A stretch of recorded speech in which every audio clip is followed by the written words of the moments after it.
আসসালামু আলাইকুম ওয়া রাহমাতুল্লাহি ওয়া বারাকাতুহু। আমরা পড়ছিলাম হিউম্যান বিইং শতাব্দীর বুদ্ধিবৃত্তিক দাসত্ব এই বইটি লিখেছেন ইফতেখার সিফাত। আমরা বইটির আজকে তৃতীয় পর্ব পড়াশোনা করব। এই তৃতীয় অংশটিতে থাকবে ভূমিকার অংশবিশেষ। বর্তমানে ব্যাপকভাবে মুসলমানদের মাঝে কুরআন সুন্নাহর দলিল থাকা সত্ত্বেও বৈজ্ঞানিক ব্যাখ্যা খোঁজার প্রবণতা দেখা যায়। কুরআন সুন্নাহর দলিলকে যথেষ্ট ও যথার্থ মনে না করার প্রবণতা দিন দিন বৃদ্ধি পাচ্ছে। কোথাও বৈজ্ঞানিক ব্যাখ্যা উল্লেখ প্রয়োজন থাকলে এই সময়ে ব্যাপকভাবে এর চর্চা ভালো ফল বয়ে আনবে না। আমাদের পরাজিত মানসিকতার এমন পতন ও পতনমুখী অবস্থাকে অবশ্যই বিবেচনায় রাখতে হবে, যেন উক্ত ব্যাখ্যাকে বিধান গ্রহণের একমাত্র কারণ ভাবতে শুরু না করি। চূড়ান্ত কথা হলো, ইসলামের সমস্ত বিধান আল্লাহ সুবহানাহু ওয়া তাআলার পক্ষ থেকে ওহীর মাধ্যমেই প্রমাণিত। এগুলোর অনেক কিছুই মানবীয় জ্ঞান সীমানার বাইরের বিষয়। আহলি ইলমদের দায়িত্ব হলো সাধারণ মানুষের মাঝে এই অনুভূতি প্রবল করা যে বিধান এমন হওয়ার একমাত্র কারণ আল্লাহর হুকুম। যদি ইসলামী শরিয়ার মাপকাঠি একমাত্র কুরআন সুন্নাহকে মানা হয় এবং সমস্ত সভ্যতা ও দর্শনের মূলনীতি হিসেবে প্রত্যাখ্যান করা হয়, তাহলে ইসলামের ব্যাপারে কোনো আপত্তিই থাকবে না। আদর্শিকভাবে মুসলমানদের জন্য সবচেয়ে বড় হুমকি নাস্তিকতা নয়, বরং পাশ্চাত্য সভ্যতা। নাস্তিকতা এর একটা ছোট্ট অংশ মাত্র। পাশ্চাত্যের মূল সংঘর্ষ স্রষ্টা কিংবা ধর্ম অস্বীকার করা নয়, বরং আল্লাহ ও তার দ্বীনের বিশ্বাস ও বাস্তব ক্ষমতা খর্ব করা।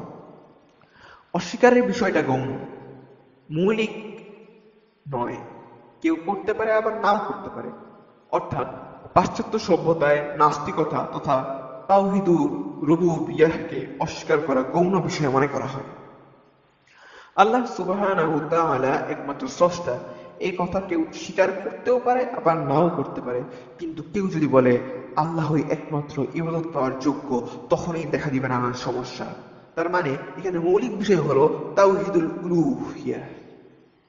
এমনকি আল্লাহর রাসূল আরবের যেই জাতির কাছে প্রেরিত হয়েছেন, সেই জাতীয় মূল সমস্যা ছিল তাওহীদুল উলুহিয়্যাহ।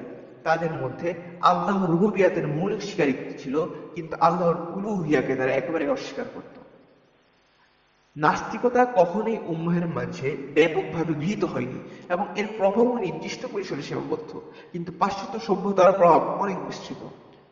আমাদের সমাজ থেকে শুরু করে ইসলামী ঘরানাগুলোকে এবং পর্যন্ত পশ্চাত্য চিন্তাচেতনার ছবল আক্রান্ত, বিধ্বস্ত তাদের ইমানি হালাত। এমনকি নাস্তিকতার বিরুদ্ধে সোচ্চার কিন্তু পাশ্চাত্য সভ্যতার আকৃষ্টে এবং মুসলিমদের সংখ্যাও আমাদের সমাজে কম নয়। একদল নিজের আশেপাশে তাকালেই এর বাস্তবতা দেখা যাবে। নাস্তিক হতে হলে পুরো ধর্মবিশ্বাস ত্যাগ করতে হয়, মুসলিম কমিউনিটি থেকে কিছুটা দূরে সরে আসতে হয়। তবে পাশ্চাত্য সভ্যতার ইতিদাদের কবলে পড়লে বাহ্যিকভাবে ধর্মকর্ম ত্যাগ করতে হয় না। মানুষটি সেই পাশ্চাত্য মনস্তাত্ত্বিক আগ্রাসনের শিকার এবং প্রকৃতপক্ষে ধর্মকে সে ত্যাগ করেছে, এর অনুভবটাও তার মাঝে আসে না। অধিকান্ত নাস্তিকতা এবং অন্যান্য সংশয় তৈরি হওয়ার প্রধান কারণ এই পাশ্চাত্য সভ্যতা। ফলে ব্যক্তি নিজেকে মুসলিম ভাবতে পছন্দ করে বটে, কিন্তু চেতনায় ধারণ করে আছে নাস্তিকতা। দেখা যাবে আমাদের নাস্তিক আস্তিক বিতর্কে অধিকাংশ প্রশ্নের উত্তর ঘটেছে পশ্চিমা নৈতিকতার মানদণ্ডকে অকাট্য হিসেবে মেনে নেওয়ার কারণে, যার সাথে রয়েছে ইসলামের মৌলিক সংঘর্ষ। বিজ্ঞান কিংবা দর্শনের সংশ্লিষ্ট প্রশ্ন মাত্র কয়েকটি। বিবর্তন এবং স্রষ্টার অস্তিত্বের প্রশ্ন ছাড়া পূর্ণরূপে বিজ্ঞানের সাথে প্রাসঙ্গিক তেমন কোনো কার্যকর প্রশ্ন পাওয়া যাবে না। বৈজ্ঞানিক ও দার্শনিক তাত্ত্বিক কথাবার্তা সাধারণ মুসলিমদের জীবনে সরাসরি প্রভাব ফেলে না। আবার এই বিতর্কে একান্ত ব্যক্তিগত কিছু ফ্যাক্ট রয়েছে। সব মিলিয়ে দেখা যাবে মুসলিমদের মাঝে রিদ্দাহ কিংবা সংশয় সৃষ্টির ক্ষেত্রে নৈতিকতার সাথে প্রাসঙ্গিক প্রশ্নই বড় প্রভাব ফেলেছে। ইসলামের হুদুদ, কিসাস, জিহাদ, ওয়ালা, বারা, নারী অধিকার সহ এমন নৈতিক বিষয়গুলোতে মুসলিমরা বেশি হোঁচট খাচ্ছে, বিষয়েরও শিকার হচ্ছে। কারণ প্রশ্নের চেয়ে এই প্রশ্নগুলো অধিক জীবন ঘনিষ্ঠ। এই সংক্রান্ত প্রশ্নগুলো মানুষের ব্যক্তি জীবনকে প্রভাবিত করে বেশি। আমাদের সমাজে পাশ্চাত্য নৈতিকতা এতটাই প্রতিষ্ঠিত হয়ে পড়েছে যে ইসলাম নৈতিকতা আমাদের কাছে গ্রহণযোগ্য মনে হচ্ছে না। দীর্ঘ সময় যাবৎ সেকুলারিজম ও লিবারেলিজম দ্বারা পরিচালিত সমাজে বসবাস করার কারণে আমরা পশ্চিমা নৈতিকতা এবং দর্শনকে পরম সত্য হিসেবে মনস্তাত্ত্বিকভাবে মেনে নিয়েছি এবং এটা চ্যালেঞ্জ করার পরিবর্তে নৈতিক মাপকাঠি কিংবা কম্পাস হিসেবে গ্রহণ করেছি। ফলে যখনই পশ্চিমা কাঠামোর সাথে ইসলামের কোনো অবস্থান মিলছে না, তখনই কেউ ইসলাম নিয়ে সংশয়ে পড়েছে এবং শেষমেশ ঘোষিতভাবেই রিদ্দার পথ বেছে নিচ্ছে। আর অধিকাংশ ইসলামী অবস্থান প্রত্যাখ্যান করে এই পাশ্চাত্য কাঠামো মেনে নিয়ে অঘোষিতভাবে ইলহাদে জড়িয়ে পড়েছে। এটা হলো সাধারণ মুসলিমদের অবস্থা। যেসব আলেম, তালেবুল ইলম, ইসলামিক স্কলার এবং বুদ্ধিজীবী পাশ্চাত্য সভ্যতার কাছে মনস্তাত্ত্বিকভাবে পরাজয় বরণ করেছে, তারা এই প্রশ্নগুলোর ক্ষেত্রে ইসলামের এমন নতুন ব্যাখ্যা হাজির করেছে সালাফদের মাঝে যার কোনো অস্তিত্ব পাওয়া যায় না এবং যেটা পাশ্চাত্য কাঠামোর সাথে সাংঘর্ষিক হয় না, বরং সেই ওয়েস্টার্ন ফ্রেমওয়ার্কের সাথে খাপ খায়।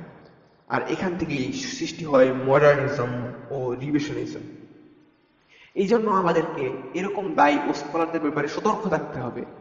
পাশ্চাত্যের মোকাবেলায় পাশ্চাত্য কাঠামো ও মানদণ্ডকে মেনে নিয়ে বিজ্ঞান, স্বাধীনতা, সমতা, উন্নতি ইত্যাদি মাধ্যমে ইসলামকে সঠিক প্রমাণ করার প্রবণতা ছাড়তে হবে। এটা খুবই দুর্বল ও রক্ষণাত্মক অবস্থান, বরং আমাদেরকে আক্রমণাত্মক অবস্থানে যেতে হবে। উল্টো তাদের মাপকাঠিকে প্রশ্ন করা শিখতে হবে। বলতে হবে, বিজ্ঞান কেন বিশুদ্ধ ও চূড়ান্ত মাপকাঠি নয়?